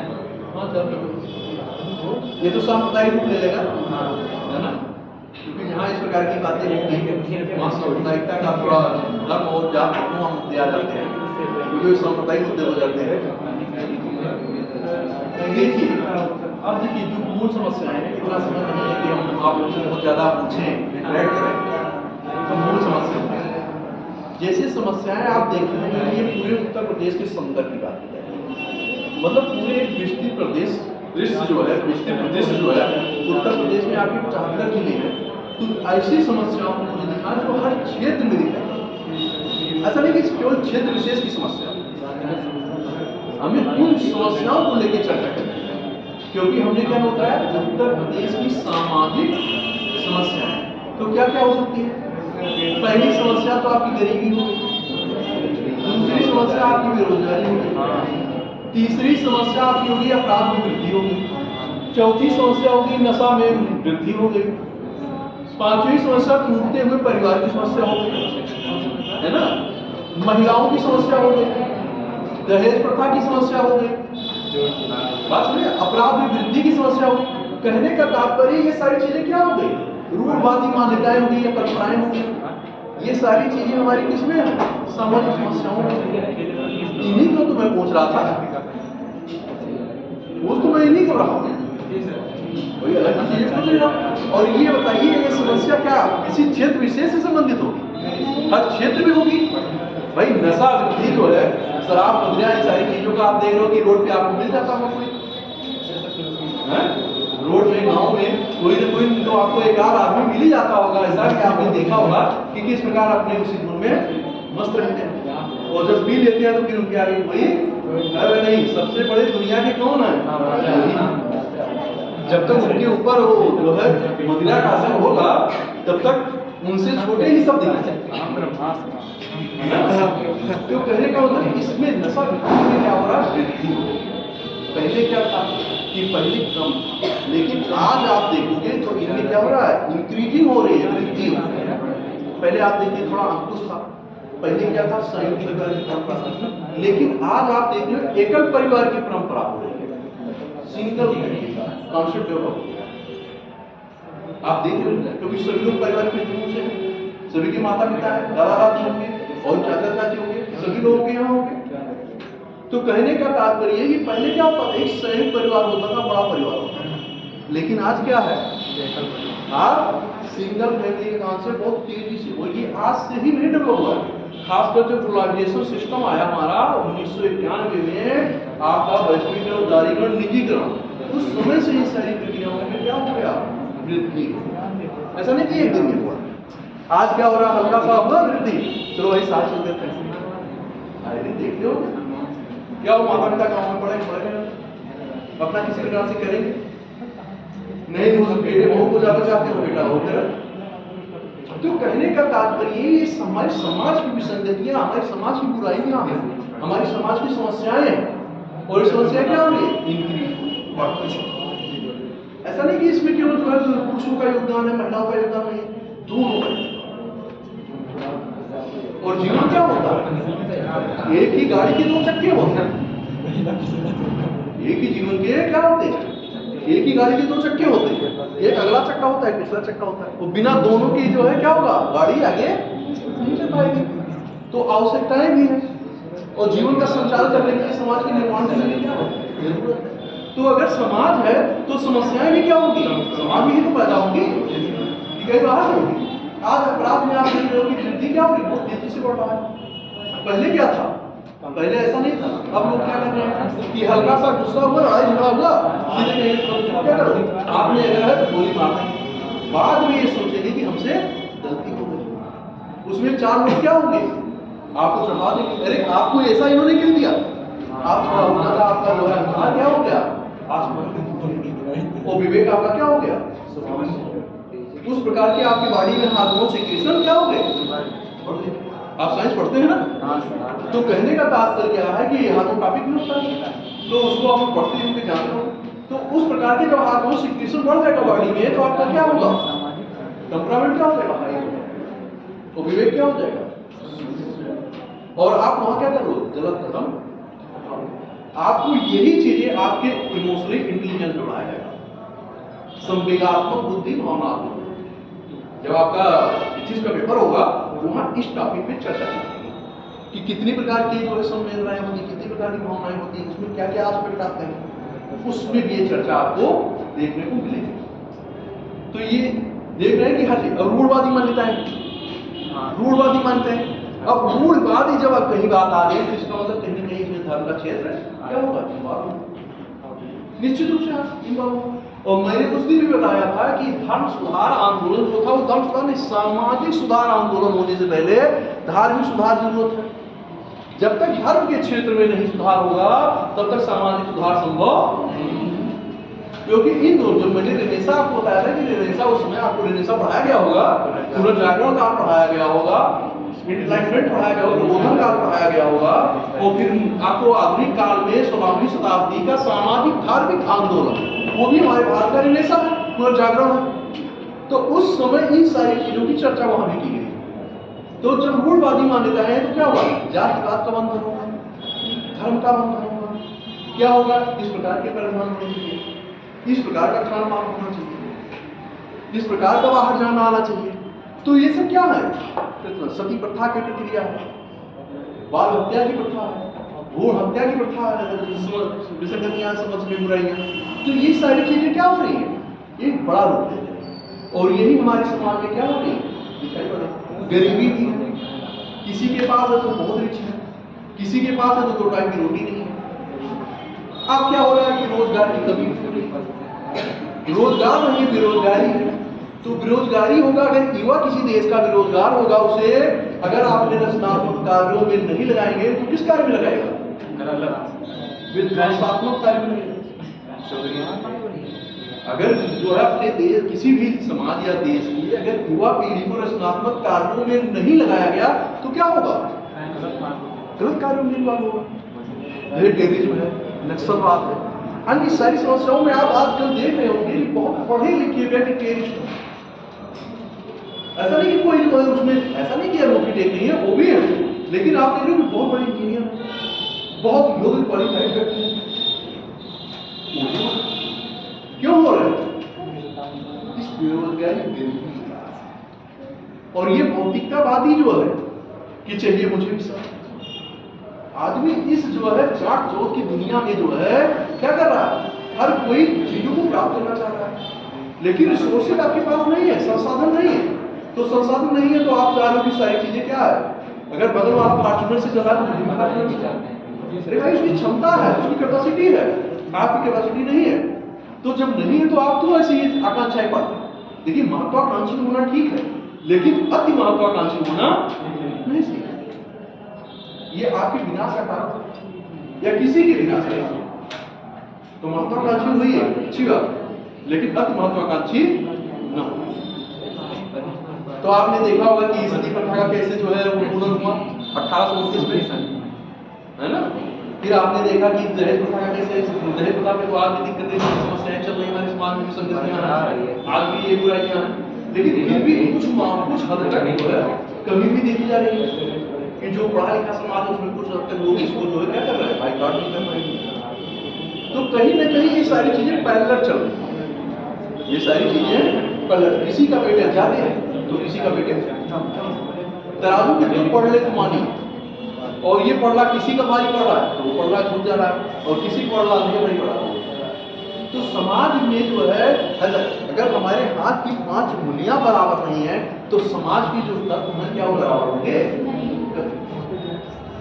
तब जब प्रकृति ने हमारी अंगुलियों को समान नहीं बनाया तो हम कैसे मान लें कि 2 लोगों के विचार कभी नहीं हो सकते। लेकिन नहीं, कुछ चीजें होती है कि हम एक मंच पे आते हैं, एक साझे मुद्दे पे जहां सबका हित साझे। आपने पढ़ा हुआ राष्ट्रवाद पढ़ा गया है, तो वहां भी आई होगी, चीजें आई होगी। मैं केवल रेफरेंस दे रहा हूं, बाकी समझ देखिएगा आप लोग, क्योंकि सब पढ़ किया और यहाँ हम राष्ट्रवाद में काफी नहीं मिलता है, केवल हम मुद्दों से संबंधित चीजें बोलते हैं। तो इन सारी चीजों को क्या है कि एक जगह लाने के लिए क्या होगा, सबका हित उससे सत्ता होगा, सबको लाभ होता होगा, तभी तो सारे लोग इकट्ठा होंगे। भाई देश की जनसंख्या या मान लीजिए किसी भी समाज की या किसी भी गांव की अगर जहां सामूहिक चीजें होती हैं तो वहां क्या होगा, अगर सबके हित में वो कार्य होगा तभी लोग आएंगे, अगर नहीं होगा तो क्या करेंगे, तो ये मान्यता है। तो इस आधार पे कोई भी देखिए जब नियमावली बनती है या कोई सारी चीजें तो किसी व्यक्ति विशेष पर नहीं बनाया जाता। कोई भी नियम या कानून या धाराएं जो बनाई जाती हैं व्यक्ति विशेष पे नहीं बनाई जाती। अब आप इसमें देखेंगे कि इसी के साथ आप देखेंगे कि माप लिखने की प्रक्रिया बढ़ेगी, ऑनर किलिंग की प्रक्रिया बढ़ेगी, सती प्रथा का कांसेप्ट बढ़ेगा, दहेज प्रथा की समस्या आएगी, परिवार की टूटन की समस्या आएगी, तलाक डिवोर्स की समस्या आएगी। पहले क्या होता था, ये समस्याएं कम थी, लेकिन आज समस्याएं क्या है, बढ़ रही है। लेकिन इसमें कमियां किसकी है, हमारे आदेश लोगों की, क्योंकि ऐसी परिस्थितियों को हम क्या कर रहे हैं, विकसित कर रहे हैं। और अगर ऐसी परिस्थितियों को विकसित कर रहे हैं तभी तो परंपराएं बढ़ रही है, नहीं क्यों बढ़ती। तो इन सारी चीजों को जो है करने के लिए, सुधार करने के लिए कौन है, हम आप जैसे शिक्षित लोग ही, पढ़े लिखे लोग ही क्या कर रहे हैं, इस समाज में परिवर्तन ला सकते हैं। और किसी भी देश की रचनात्मक एनर्जी और जो आपकी इकोनॉमिक्स है, इकोनॉमी है, जीडीपी है, उसमें भी कंट्रीब्यूशन किसका ज्यादा योगदान होता है, युवाओं का, जो आपकी पॉपुलेशन की कार्य करने की जिसकी क्षमता होती है। तो बाकी तो क्या, बच्चे भी क्या होता है, आश्रित होते हैं, और वृद्ध वर्ग भी क्या होता है, डिपेंडेंसी उनकी भी होती है, आश्रित होते हैं। तो सबसे ज्यादा दायित्व किसके ऊपर होता है, क्योंकि पूरे देश की, समाज की दिशा किससे तय होती है, आप जैसे हम लोग को जैसे किस पे पीढ़ा में होती है। तो इसलिए दायित्व किसका ज्यादा होगा, आपका। तो उस दायित्व के लिए हमें तैयार भी होना होगा, उस दायित्व को पूरा करने के लिए क्या करना होगा, तैयार होना होगा। इन प्रकार हमें क्या करना होगा, अपने आप को उस लेवल पे लाना होगा। नहीं लाएंगे तो ये समाज में कितना भी लाएंगे तब भी समाज में क्या विविधता है, डाइवर्सिटी है। तो ये समस्याएं कुछ ना कुछ तो हमेशा बनी, ऐसा नहीं कि समस्या को पूर्ण से हम तो ऐसा कर लेंगे, समाप्त कर लेंगे, कभी नहीं हो सकता। समस्याएं हमेशा बनी रहेगी और चलती रहेंगी। बस ये है कि इसके वेग को, इसकी गति को, ये समस्या मान ली 50% है तो हम 20% कर सकते हैं, 25% कर सकते हैं, कमी आएगी। जैसे मान लीजिए कि किसी परिवार में आप देखिएगा कि तनाव बहुत ज्यादा है, झगड़े बहुत हो रहे हैं, वहां झगड़े किस कारण, जो कारण, उस कारण में विचार नहीं किया जा रहा है, और कारण पे विचार नहीं हो रहा। लोग कह रहे हैं कि जो मैं कह रहा हूं वही सही है, अगला कह रहा है कि जो मैं कह रहा हूं वो सही है। तो कहने का तात्पर्य यह है कि उसमें सभी लोगों का योगदान, परिवार के टूटने में एक व्यक्ति का योगदान नहीं है, सभी लोगों का योगदान। कोई प्रत्यक्ष रूप से, कोई अप्रत्यक्ष रूप से। किसी की भूमिका ज्यादा हो सकती है, किसी की, लेकिन मौन रहना भी एक प्रकार से आप क्या करें, उस प्रक्रिया को बढ़ावा दे रहे हैं। जब कोल्ड वार आपको पढ़ाया गया होगा, अरे वो कोल्ड वार नहीं, कोल्ड वार, उस समय जब त्रिवाइट संधियां हुई थी तो ब्रिटेन क्या कर रहा था, दूर से देख रहा था। वो युद्ध में शामिल हो गए, बाद में हो रहा, पहले नहीं हो रहा। अगर वो मोड डाउनलोड फीचर में आया होता शायद युद्ध, लेकिन उसका भी कहीं ना कहीं हित था, इसीलिए वो क्या कर रहा है, उतर नहीं रहा। बात समझ आ रही है? तो कहने का तात्पर्य कहीं ना कहीं हित ही क्या करते हैं, प्रभावित करते हैं। लोग ये सोचते हैं कि ठीक है, परिवार में टूटन हो जाएगा, हम 2 लोग हो जाएंगे, तो हमें काम कम करना पड़ेगा। लेकिन आप इस चीज के साथ ही नहीं देखते, रिस्पॉन्सिबिलिटी बढ़ेगी। जैसे मान लीजिए कि 2 लोग हैं, आपके घर छोटे बच्चे हैं, तो क्या है, परिवार में 4 लोग हैं, माता पिता हैं, दादा दादी हैं, बच्चों को क्या कर रहे हैं, देख रहे हैं, बच्चे को घुमा रहे हैं, टहला रहे हैं, आपका टाइम बच रहा है, कुछ है, कुछ कामों में क्या कर रहे हैं, भागीदारी निभा रहे हैं। जब तक करने लायक है कुछ ना कुछ करेंगे, ऐसा तो नहीं कि बैठे हैं। तो कहने का तात्पर्य जब आप अकेले हो जाएंगे तो सारी चीजें किसको करना होगा, आपके ऊपर भार आ गया।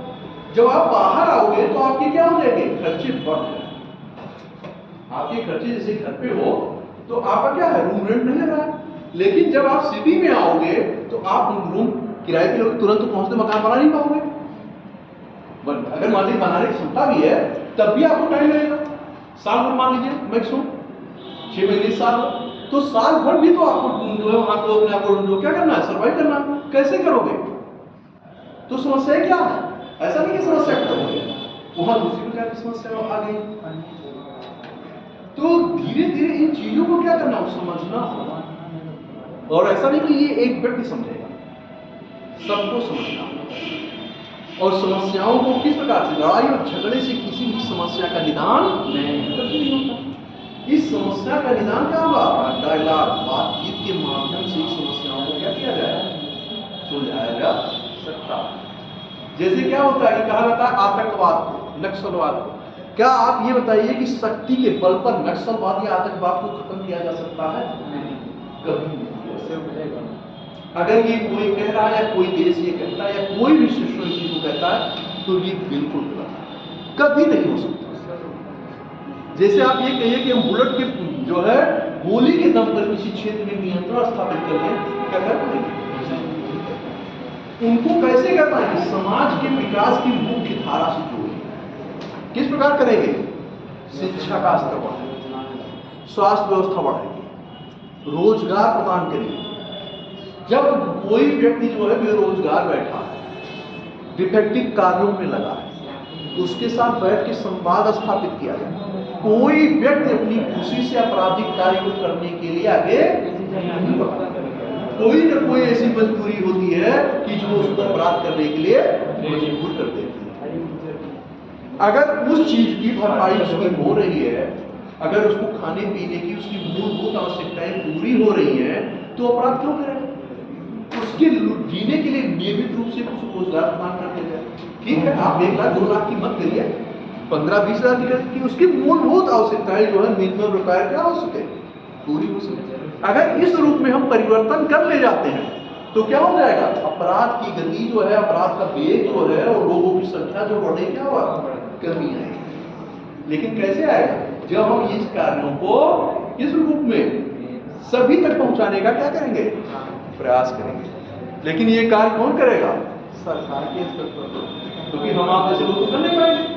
सिस्टम को करना होगा, जो संचालन कर रहा है उसको इसलिए, क्योंकि क्षेत्र विशेष में जब ये सारी चीजें होगी तो क्या होगा, चीजें बढ़ेंगी। तो कुल मिलाकर के आपकी ये सारी सामाजिक समस्याओं से संबंधित मैंने चर्चा की। अब नोट कर लीजिए, कहीं दिक्कत किसी को, क्योंकि इससे आप लोग चीज परिचित है। लिखिए, उत्तर प्रदेश की सामाजिक समस्याएं।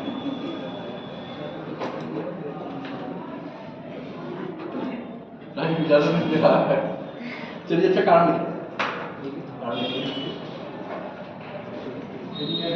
उत्तर प्रदेश की सामाजिक समस्याएं। गरीबी करते हुए लीजिए कि मतलब मेंशन क्या करोगे, गरीबी, बेरोजगारी, अशिक्षा,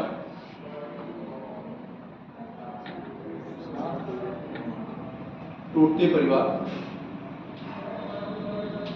क्योंकि ये हमारे समाज में सारी चीजें आपको दिखाई दे रही हैं, है ना, दिखाई दे रही है ना। अपराध में वृद्धि, अपराध में वृद्धि, नशावृत्ति में वृद्धि,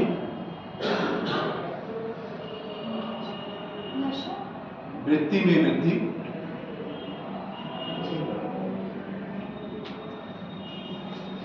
धार्मिक एवं जातीय वैमनस्य का बढ़ना, धार्मिक एवं जातीय वैमनस्य का बढ़ना,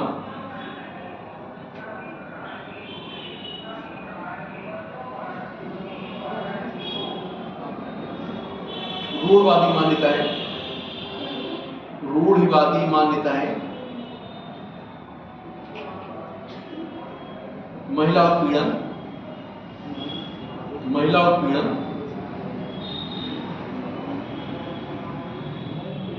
ये कुछ महत्वपूर्ण आपके उत्तर प्रदेश की सामाजिक समस्या है ना, जिसके विषय में हम लोगों ने डिस्कशन भी किया कि ये समस्याएं कैसे कैसे उत्पन्न हो रही है, इनका जो है निदान किस रूप में है ना। तो देखिए, प्रत्येक सभ्य असभ्य समाज में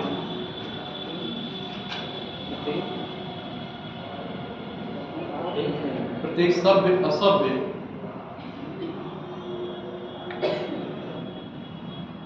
शिक्षित अशिक्षित, शिक्षित अशिक्षित, विकसित अविकसित, विकसित अविकसित, थोड़ा तेज लिखिएगा, टाइम तो ओवर हो गया, आपको भी जाने दिक्कत होगी, थोड़ा तेज हाथ बढ़ाइए। समाज में कुछ न कुछ सामाजिक समस्याएं सदैव विद्यमान रहती हैं, समाज में समस्याएं विद्यमान रहती हैं।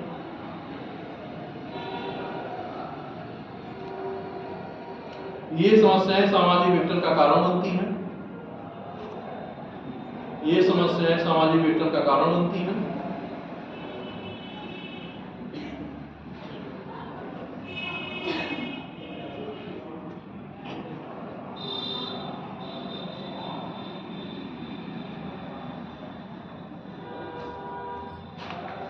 सामाजिक समस्या, नीचे लाइन छोड़ के पैराग्राफ लिखिएगा। सामाजिक समस्याएं सामाजिक मूल्यों को चुनौती देती हैं,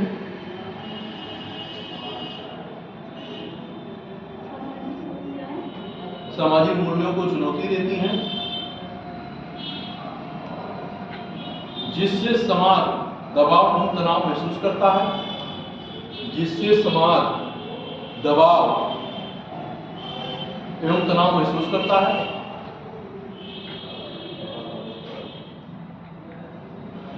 दबाव एवं तनाव महसूस करता है। अब आप एक एक किसी को पढ़ा के लिखेंगे, इलोबरेट करेंगे, है ना, जो हमने कारण बताया। देखिए, उत्तर प्रदेश की प्रमुख सामाजिक समस्याओं में, उत्तर प्रदेश की प्रमुख सामाजिक समस्याओं में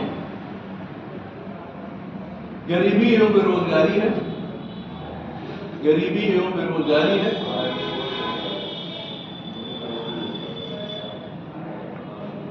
जहां जनसंख्या ज्यादा होगी वहां गरीबी बेरोजगारी ज्यादा होगी ना, जी सर, कि नहीं होगी? तो प्रदेश आपका क्या है? जनसंख्या की दृष्टि से क्या है? सबसे बड़ा है। तो गरीबी बेरोजगारी कहां ज्यादा होगी? यूपी में होगी। प्रदेश जनसंख्या की दृष्टि से, जनसंख्या की दृष्टि से देश का सबसे बड़ा राज्य है।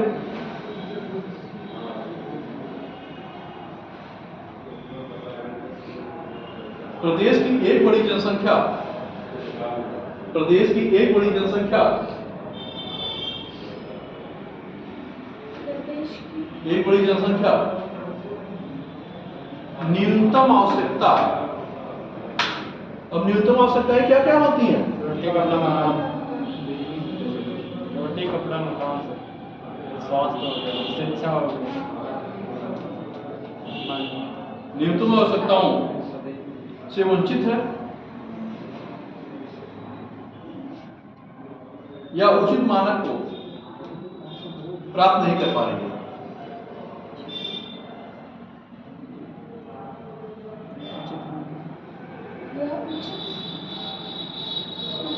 मानक को प्राप्त नहीं कर पा रही है। अब न्यूनतम आवश्यकताएं समझ रहे हो? चीजें न्यूनतम आवश्यकताएं क्या होती है? आपकी खाद्य सुरक्षा हो गई, मतलब भोजन, शुद्ध पेयजल हो गया, शिक्षा हो गया, स्वास्थ्य हो गया, आवास हो गया, है ना? ये सारे तत्व जो है, सारे फैक्टर आपके क्या होता है? न्यूनतम आवश्यकता। आपको जब इकोनॉमिक्स पढ़ाया गया होगा तो वहां भी चीजों को बताया गया, मिनिमम रिक्वायर, है ना? चीजें बताइए। अगला पॉइंट लिखिए। निरक्षरता उत्तर प्रदेश की एक बड़ी सामाजिक समस्या है। निरक्षरता मतलब अशिक्षा उत्तर प्रदेश की एक बड़ी सामाजिक समस्या है। एक बड़ी सामाजिक समस्या है। अशिक्षा के कारण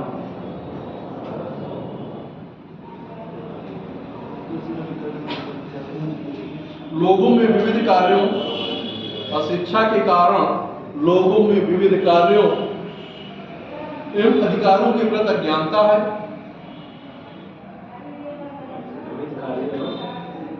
अधिकारों के प्रति अज्ञानता है। भाई जब आप शिक्षित नहीं होंगे तो आप कैसे ये जान सकते हो मेरे अधिकार क्या है, मेरे राइट क्या है, मुझे क्या मिलना चाहिए, क्या नहीं मिलना चाहिए? जब आप शिक्षित होंगे तभी जान पाओगे। तो इसके लिए क्या है कि शिक्षा इसमें आपकी क्या करेगी? मदद करेगी कि मेरे अधिकार में, मान लीजिए पुलिस किसी को ऐसे जबरदस्ती पकड़ के बैठा ले तो आप ये पूछ सकते हैं नागरिक होने की वजह से कि आप किस कारण से मुझे बैठाए, उसका कारण मुझे बताइए। पुलिस को बताना पड़ेगा भाई किसी कारण से आप आए होंगे ना, उसको बताइए। अब वो कहते हैं संदिग्ध किया, उसको मिले कि आपको आए तो संदिग्ध कहिए ना, लेकिन नहीं, संदिग्ध की स्थिति में वो किसी को भी पकड़ ले सकते हैं। कोई राइट कि मुझे इस व्यक्ति के ऊपर संदेह है कि ये ऐसे अपराधी या कोई ऐसे गलत कार्य कर सकता है, इस आधार पे मैंने इनको उठाया। लेकिन उसकी भी एक सीमा, उससे अधिक नहीं किया जा सकता। आगे लिखिए। रूढ़वादी मान्यताओं के कारण लोग, रूढ़वादी, लाइन चेंज करके लिखिएगा क्योंकि हर स्टेप अलग अलग है।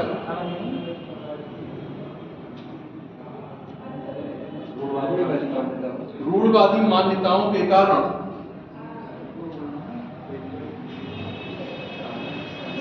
लोग नवाचार एवं परिवर्तनों को स्वीकार करने हेतु तैयार नहीं होते या स्वीकार करने के लिए तैयार नहीं होते।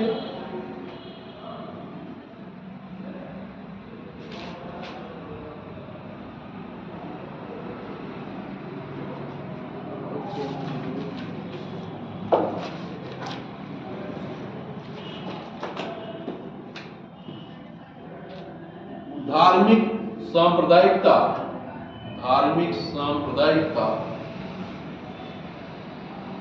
एवं जातीय भावना से ग्रसित लोग प्रदेश की सामाजिक संरचना को स्थिर कर देते हैं। प्रदेश की सामाजिक संरचना को आज स्थिर कर देते हैं।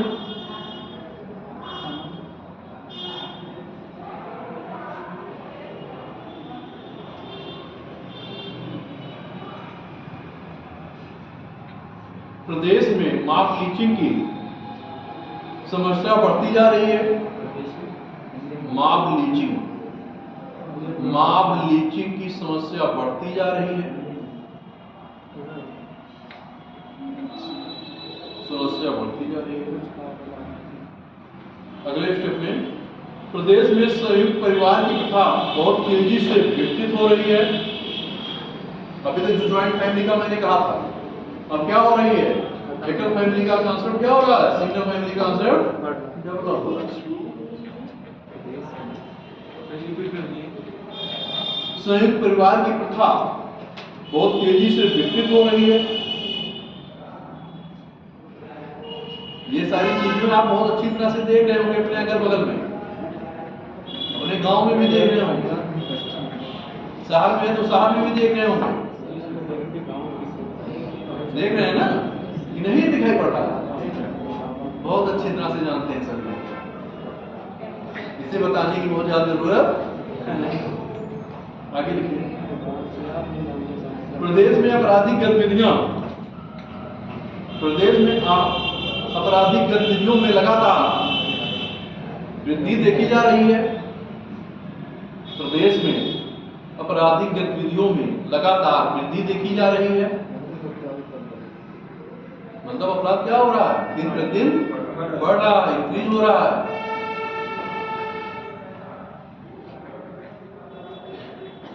हत्या, हत्या, बलात्कार, घरेलू हिंसा,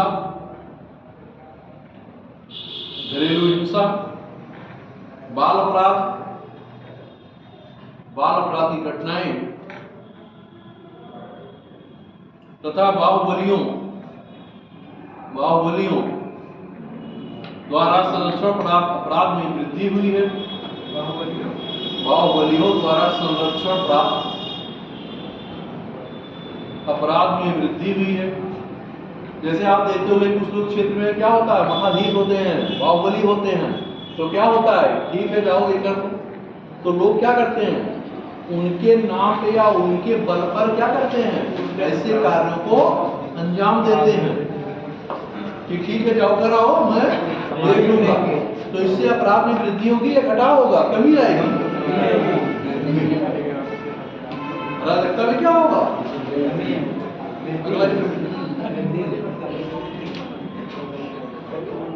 प्रदेश में महिलाओं के साथ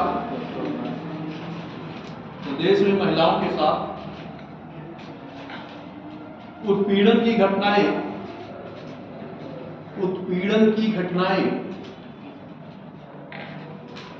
निरंतर सुनाई दे रही हैं।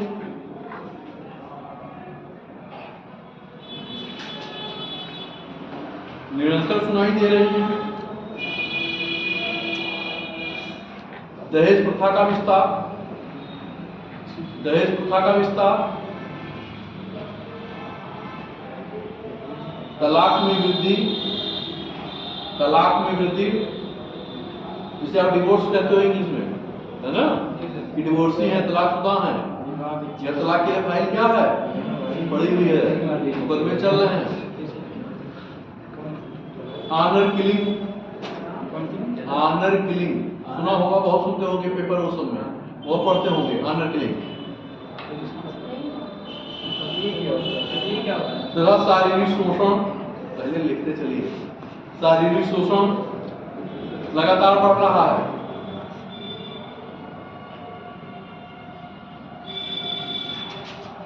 आप आए दिन जैसे ढाबे हो उस पे जब जाते होंगे तो देखते हो कि इतने बड़े बड़े बच्चे क्या हैं, लगे हुए हैं चाय के ठेलों पे, क्या है, गिलास हो रहे हैं, तो क्या है, बाल का शोषण हो रहा है, बच्चों का भी शोषण हो रहा है।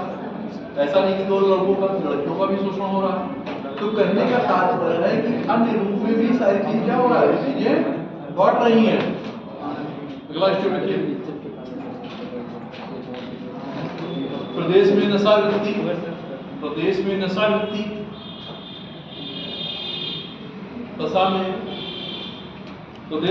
वृत्ति की क्रिया में विस्तार हो रहा है। नशा वृत्ति की क्रिया में विस्तार हो रहा है।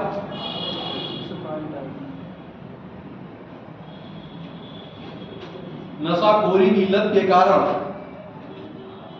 नशाखोरी की लत के कारण युवा वर्ग दिग्भ्रमित, मतलब अपने दिशा से क्या हो जा रहा है, भटक जा रहा है। दिग्भ्रमित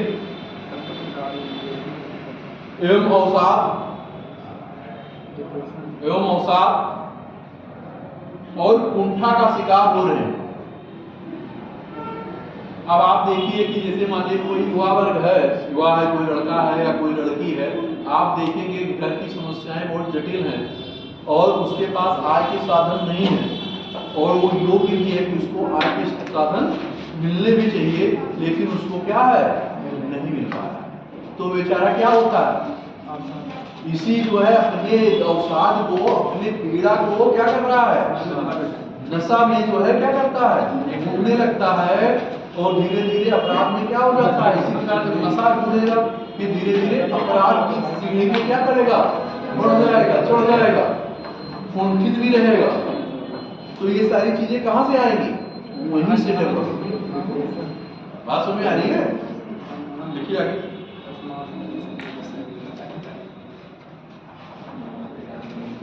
शिकार हो रहे, निष्कर्ष लिखिए, कंक्लूड करिए। निष्कर्षता क्या कहा जा सकता है, निष्कर्षता ये कहा जा सकता है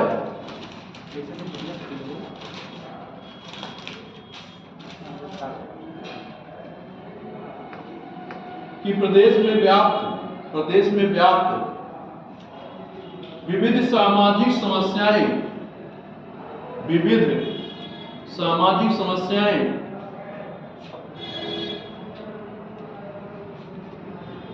सामाजिक गतिशीलता एवं नवाचार के मार्ग में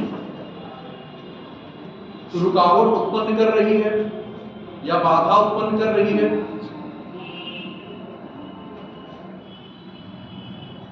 उचित शिक्षा एवं ज्ञान के प्रसार, अंधविश्वासों की समाप्ति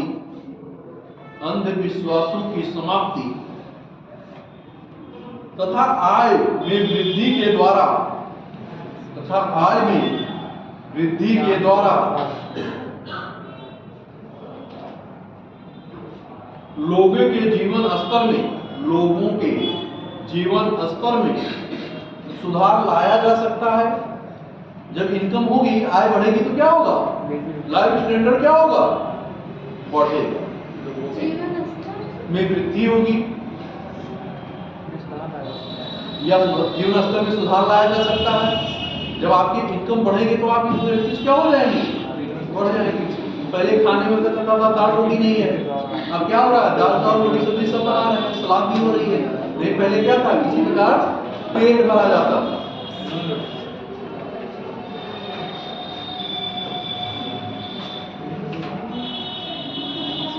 प्रदेश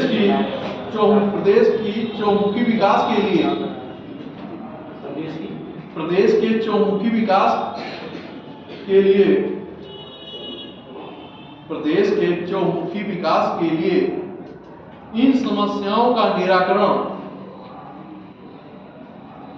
करना एक सकारात्मक पहल होगी। निराकरण करना एक सकारात्मक पहल होगी, मतलब पॉजिटिविटी के रूप में इसे दिखाया जा रहा है। आप जो निष्कर्ष दे रहे हैं कि अगर इन क्षेत्रों में सुधार किया जाएगा तो कैसी गतिविधियां होंगी, पॉजिटिविटी होगी, सकारात्मक वृद्धि। तो उसी चीज को यहाँ नीचे लाइन में क्या दिया गया, सकारात्मक सुधार होगा, एक पहल होगी, एक शुरुआत होगी। इस चीज की चर्चा की जा रही है। चलिए टॉपिक का हम कंप्लीट होता है। नेक्स्ट टॉपिक पे हम मिलेंगे, कल तो छुट्टी है।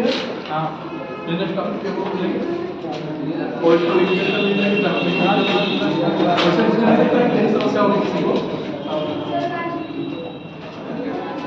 कल क्लास आप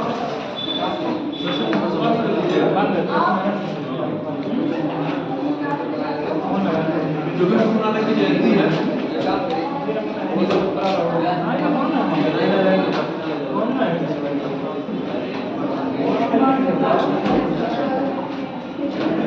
धीरे धीरे